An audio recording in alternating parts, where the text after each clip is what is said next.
Support vector machines are literally just the optimal soft margin classifier used in combination with the kernel trick. And in fact, the kernel trick is sort of optional, so really it's just the soft margin classifier. So in a sense, you already know everything there is to know about them, and there's nothing left to say. However, let's go on and have a look at a few examples and a bit of background on them. The elements that make up support vector machines were mostly invented in the 1960s in the Soviet Union, as it was then, by Vladimir Vapnik as part of his PhD research. But they languished in obscurity for 30 years until Vapnik moved to the US, and they were published in the early 90s. They pretty quickly rose to prominence with some notable successes, for example in computer vision. And they became pretty quickly the go-to classifier model for small to medium-sized data sets.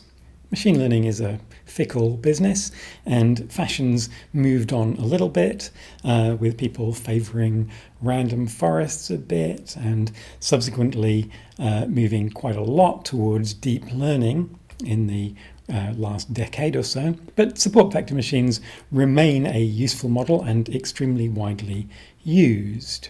One interesting feature of support vector machines is that there's really a significant difference between a linear support vector machine used without a kernel and a non-linear support vector machine used with, for example, a polynomial or Gaussian kernel to project into a very high dimensional space. Even though the two are doing essentially exactly the same thing, just in somewhat different spaces, they have significantly different behavior and effects. A linear SVM is just an ordinary linear model. It has slightly different constraints on the particular solutions that it's going to come up with, but it's still fitting a hyperplane to your feature data in ways that are reasonably easy to understand. They are exactly as interpretable as other linear models. They have a well-defined functional form. You know what they are doing. They might have slightly different behavior when it comes to overfitting or underfitting than other linear models, but the details are pretty much the same.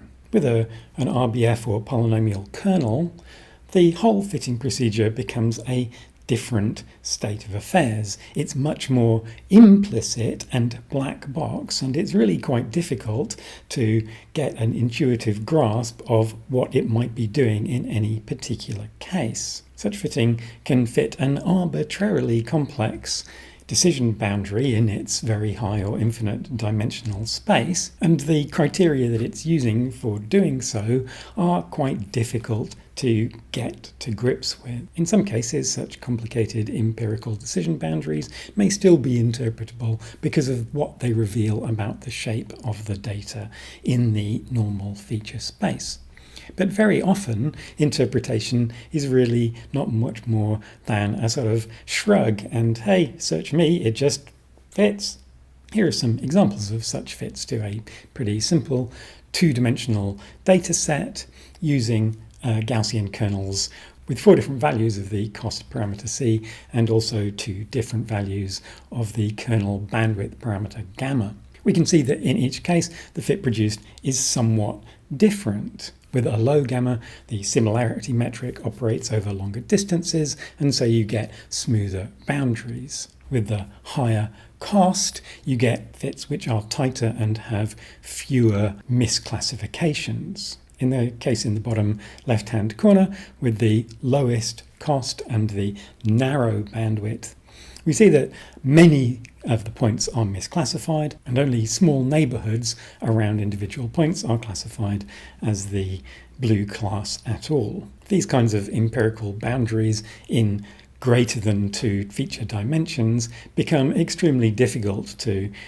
visualize and interpret. One of the early successes of SVMs was in the task of handwritten digit recognition. This was a task that a lot of effort was put into at the time, and although it's no longer a cutting-edge computer vision task in the way that it was then, it's still used very commonly as a test-bed task for investigating computer vision algorithms.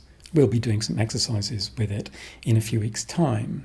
These days, a very common data set that is used for that is what is known as MNIST, the Modified National Institute of Standards and Technology Handwritten Digits dataset. This was published in 1998, drawing on a number of sources that existed before that. Those sources and basically the same dataset, but before the publication of MNIST, was used with SVMs. This is a collection of a large number of images of handwritten digits that look like this, and support vector machines proved to be highly successful at this task. And this was quite surprising given that they embodied no knowledge at all of spatial structure or the nature of images or anything coming out of computer vision. They merely treated the data as a vector of pixel values. But by projecting these data vectors into a very high-dimensional space, it became possible to produce useful classification boundaries. This is an early and key example of how fitting a kernel SVM liberates the process of basis expansion from the requirement for domain-specific knowledge.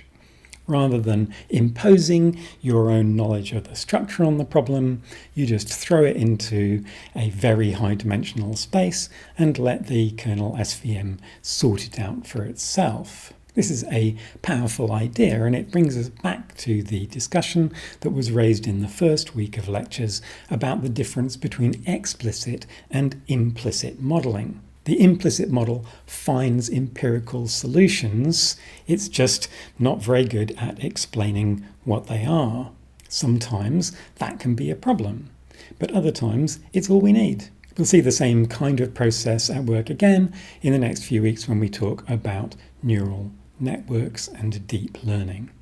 SVMs were also surprisingly successful in a number of other computer vision tasks, for example, face recognition and recognizing people and cars in images. These days, these tasks have mostly been ceded to convolutional neural networks, but at the time, the successes were pretty striking. In these cases, the input data was often not just the raw pixel values, but had been processed in some way to extract features that were known to be useful for computer vision tasks.